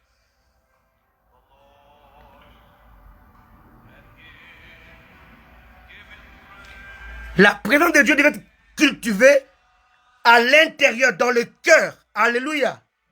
Mais elle devait se manifester dans le monde matériel. Nous sommes dans le monde, mais nous ne sommes pas du monde. Le jardin venait de Dieu. Alléluia. La Bible dit que Dieu planta un jardin. Ça venait de lui. Mais ce jardin était un environnement qui devait maintenant remplir la terre. Lisez Daniel, la montagne doit grossir jusqu'à remplir toute la terre. C'est le même message. La présence de Dieu, c'est Jésus-Christ. La montagne, c'est Jésus-Christ. Alléluia. La terre doit être remplie, non pas de la gloire de Dieu, mais de la connaissance de la gloire de Dieu. Habakkuk chapitre 2, verset 14. Et la terre sera remplie de la connaissance de la gloire de Dieu. La gloire de Dieu, pas théorique, mais la gloire de Dieu, connaissance. La gloire de Dieu intime. On ne peut pas parler d'un Jésus qu'on n'a pas connu, qu'on n'a pas rencontré. C'est une fausseté. Amen. On parle de la connaissance. Demandez à Jacob, qui avait rencontré Dieu. Sa démarche était changée. Il boitait. Parce que quand tu rencontres Dieu, il te démolit. Il démolit ta manière de penser, de marcher et de parler. Alléluia. Alléluia. Alléluia. Alléluia. Alléluia. Alléluia. Cela est notre responsabilité de devoir. Et le devoir de gérer l'influence de Dieu.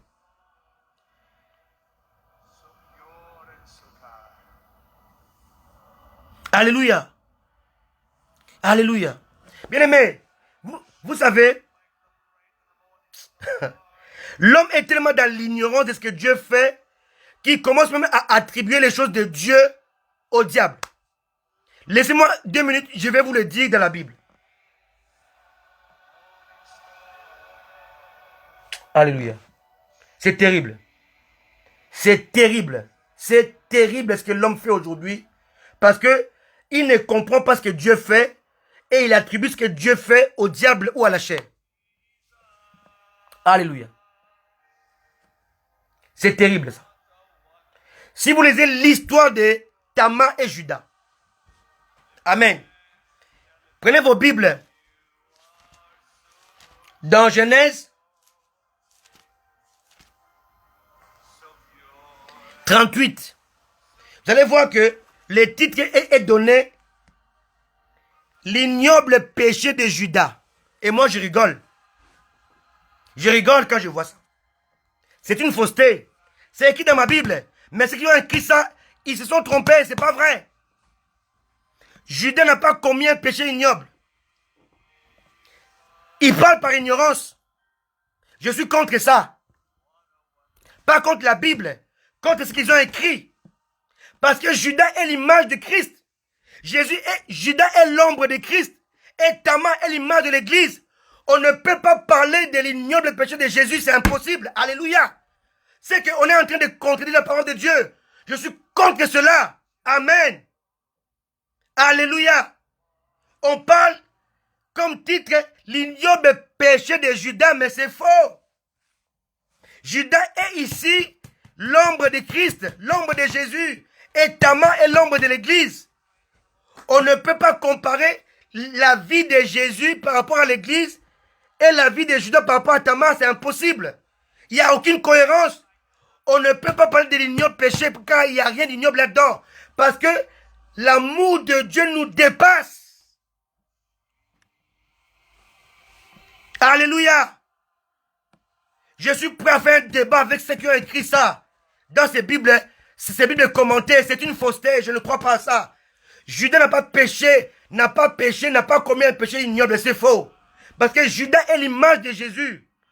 Tamar est l'image de l'Église.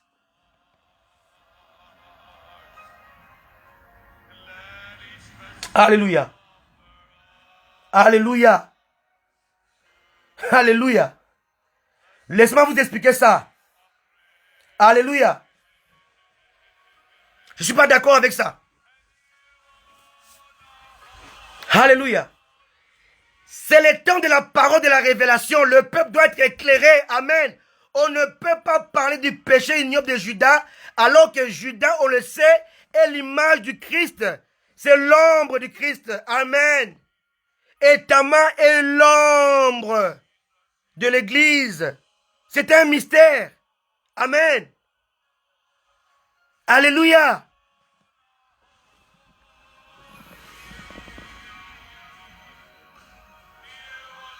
Dieu ne peut pas qualifier Judas, qui est l'ancêtre direct de Christ, et l'ombre du Christ de surcroît, d'une personne ignoble et inconsciente. C'est pas Dieu. C'est une contradiction. Amen. C'est une fausseté. Bien-aimés, lisons l'histoire de la Bible avec l'Esprit de Dieu. Arrêtons de tirer des conclusions hâtives et absurdes. Connectez-vous au Saint-Esprit. Il va vous le révéler. Tamar veut dire palmier. Tamar veut dire dois-tu. Alléluia. C'est l'image de l'Église. C'est l'image de l'Église. Alléluia. C'est une sommité. Alléluia. Pourquoi Tamar s'est déguisé en prostituée? Ici, la parole nous enseigne par le Saint-Esprit. Alléluia. Tamar était promue. Tamar était destinée à la gloire, mais elle vivait le contraire. Elle n'était pas dans la droiture. Elle vivait le contraire. Alléluia. Elle était méprisée. Elle devait changer d'attitude afin de parvenir à l'altitude. Alléluia. Et pour ce faire,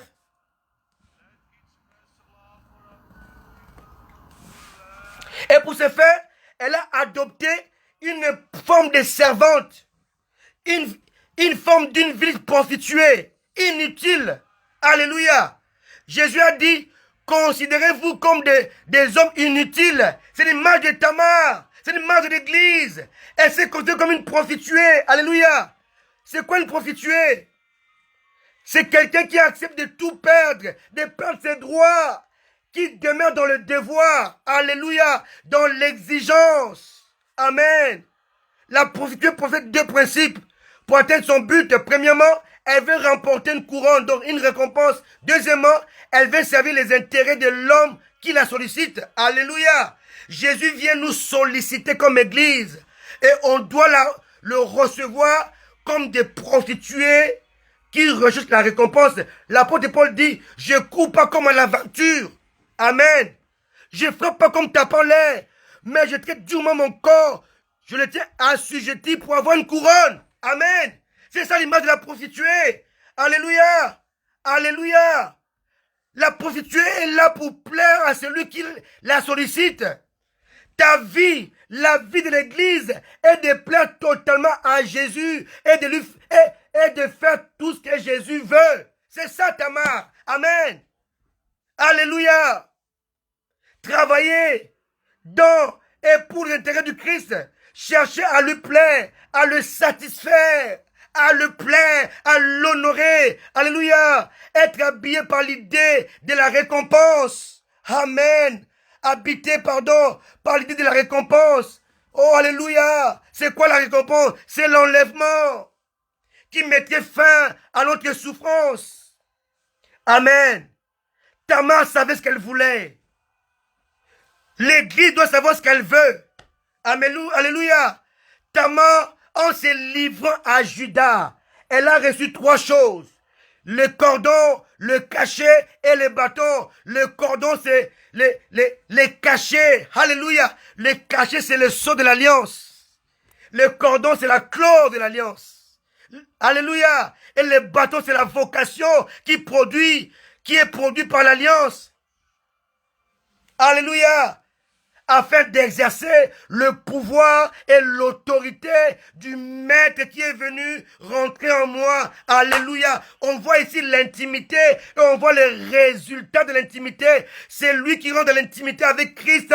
Il reçoit le cordon. Il rentre dans son alliance. C'est celui qui reçoit, qui est dans l'intimité avec Jésus-Christ. Il reçoit le cachet, le sceau de l'alliance. On est scellé par le Saint-Esprit. Et celui qui est dans l'intimité avec Jésus-Christ, il reçoit la vocation qui est produit par l'alliance et qui permet d'exercer le pouvoir et l'autorité. Hey! Alléluia! Alléluia! Arrêtez de dire n'importe quoi. Dieu ne se contredit pas. Tamar et Judas, c'est l'image de Jésus et l'Église. Il n'y a pas de péché ignoble. Alléluia! Oh, Jésus, éclaire ton peuple ce soir. Éclaire ton peuple ce soir. La loi du Christ, la loi de l'amour. Tamar souffrait, elle voulait donner de l'amour. La Bible dit, les choses que l'œil n'a point vues, que l'oreille n'a point entendues, qui n'est pas monté dans le cœur de l'homme, Dieu les a préparés pour ce qu'il aime. Tamar a aimé Judas. Tamar a aimé Judas. Elle a réussi à arracher 3 choses, les cordons, les cachets et les bâtons. Amen. Tu n'as rien compris. Amen. On n'a rien compris. Alléluia. Il n'y a pas d'ignoble péché de Judas qui tiennent. Ils étaient charnels. Ils étaient inconscients, sans connaissance pour écrire ça dans nos Bibles. C'est une fausseté. Alléluia. Dites Amen. Alléluia. Alléluia. Dieu nous libère de la religion. Il nous libère de l'ignorance. Alléluia.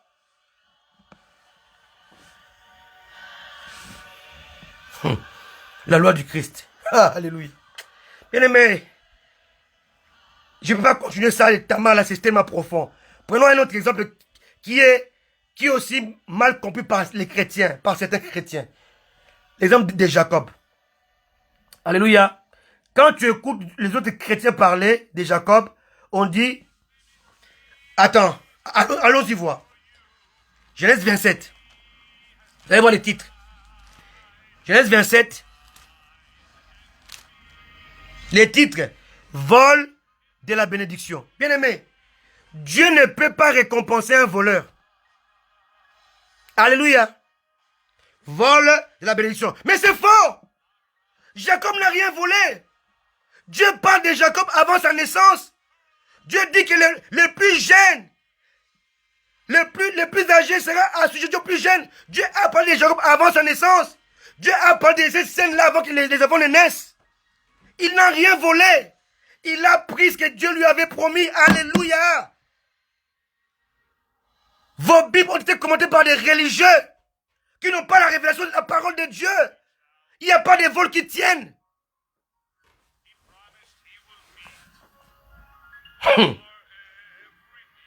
Bien-aimé, Dieu ne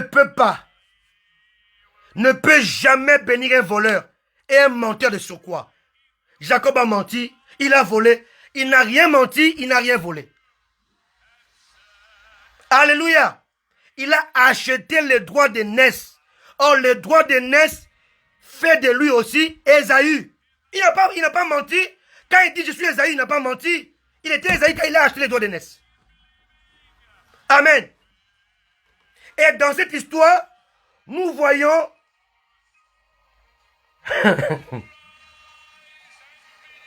Rebecca avoir 2 postures. La posture de Jésus et la posture du Saint-Esprit. Amen. Genèse 27, verset 13. Sa mère lui dit, qu'est cette malédiction, mon fils, retombe sur moi. Ça vous rappelle quoi? Ça vous rappelle quoi, bien-aimé? Ésaïe 53, verset 5. Galates chapitre 3, verset 3. Alléluia. Alléluia. Les châtiments qui nous donnent la paix est tombé sur lui. Ici, Rebecca est l'image du Christ. Alléluia. Alléluia. Alléluia. Oh, gloire à Jésus. Oh, gloire à Jésus. Oh, gloire à Jésus. Amen. Le verset 9. Amen. Rebecca dit, mon fils, va me prendre au troupeau. Va me prendre au troupeau 2 bons chevreaux. J'en ferai pour ton père aimer comme il aime. Ça vous fait rappeler quoi? Le Saint-Esprit. 1 Corinthiens 2, verset 10. Les Saint-Esprit sont le cœur de Dieu, le profondeur de Dieu. Il sait ce que Dieu aime. Alléluia. Rebecca a 2 postures. La posture de Jésus et la posture du Saint-Esprit. Comment pouvez-vous croire que Jacob était un menteur et un voleur? Mais comment on peut dire ça? Comment on peut dire ça? Mon Dieu! Alléluia! Les gens qui ont fait la théologie, ils ont des doctorats, ils écrivent des bêtises. Ils ont des doctorats des hommes, mais n'ont pas le Saint-Esprit. Parce qu'ils ne connaissent pas la loi du Christ. Bien-aimé, j'ai un souci. Je n'ai pas même commencé ce message. Et pourtant, ça fait 1h30 qu'on est ensemble. Mais je suis obligé d'arrêter. Alléluia. On va continuer, je ne sais pas quel jour. Amen. La loi du Christ. C'est la sommité de toutes les lois, bien-aimées. C'est vous dire que ce message que je prêche ce soir, on peut le prêcher pendant 365 jours, tous les jours, sans pourtant l'épuiser. L'amour de Dieu. L'amour de Dieu dépasse tout le reste. Et avant de finir, je vais te dire ceci. Ne laisse pas que les gens te condamnent. N'accepte pas ça, parce que Dieu t'aime. Et toi qui es là, qui m'écoute, qui est en train de partager les ébats des hommes de Dieu avec les femmes de l'église, tu exposes ton Dieu. Et tu exposes l'église. Arrête de faire ça. Toi qui les commentes, tu rends service au diable. C'est la pure distraction. Alléluia. Prions pour eux. Bénissons-le. Alléluia. Prions que Dieu révèle les faux. Mais bénissons-le. Parce que Dieu nous a montré comment l'église doit fonctionner. Lorsque un enfant de Dieu avec un autre ont un problème, il y a des règles que Jésus-Christ a établies.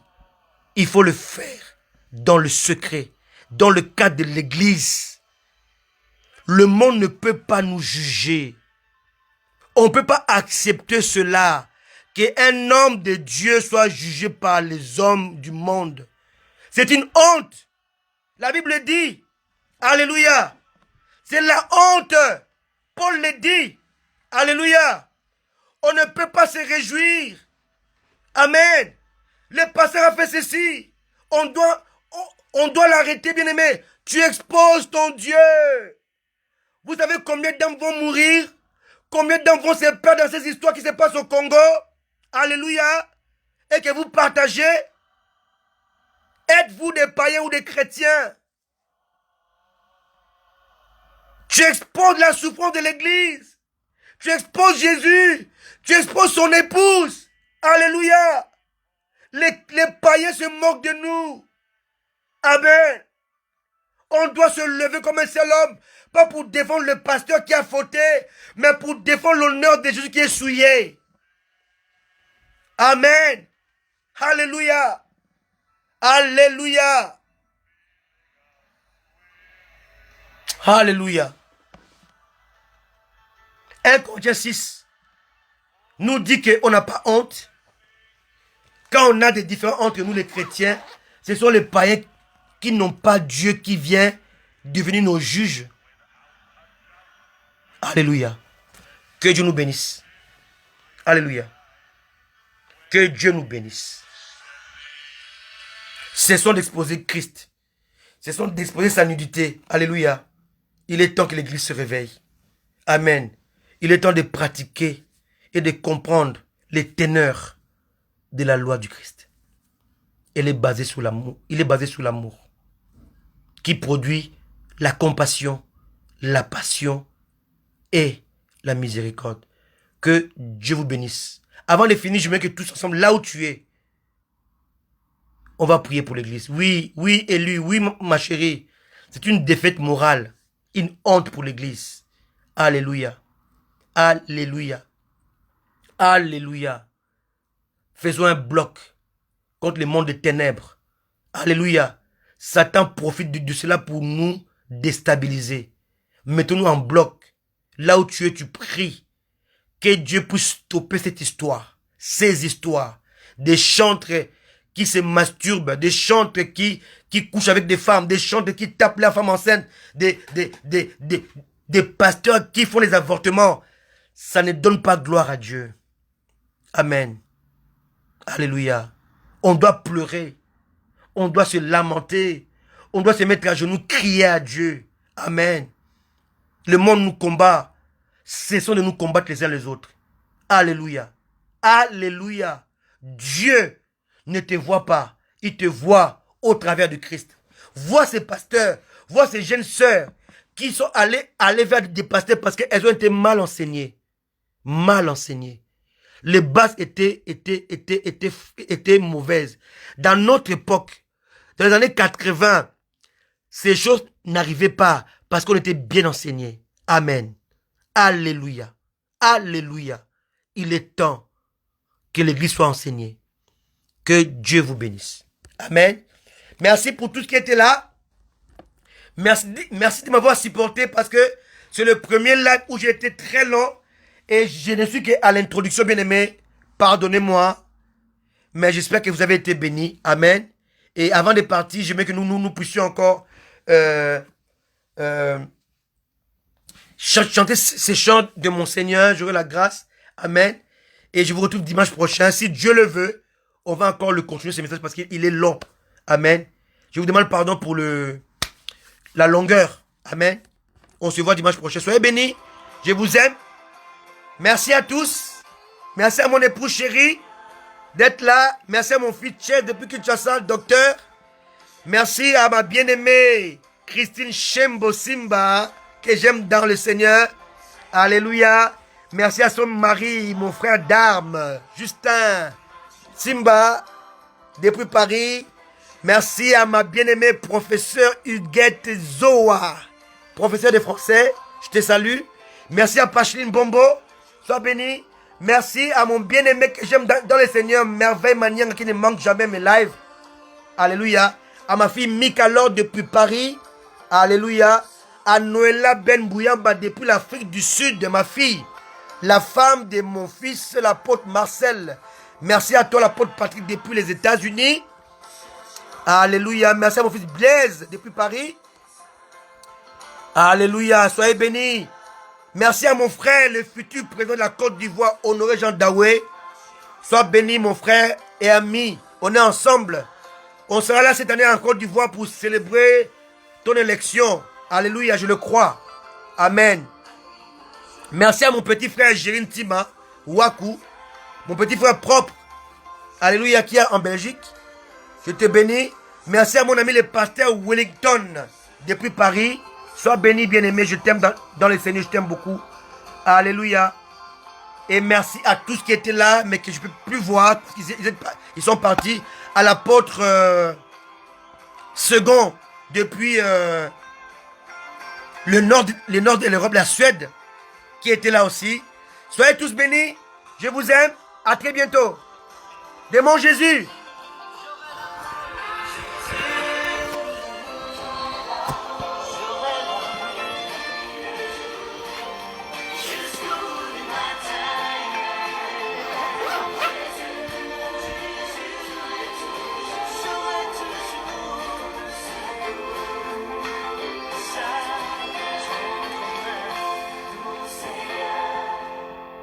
J'aurai la grâce de chercher encore.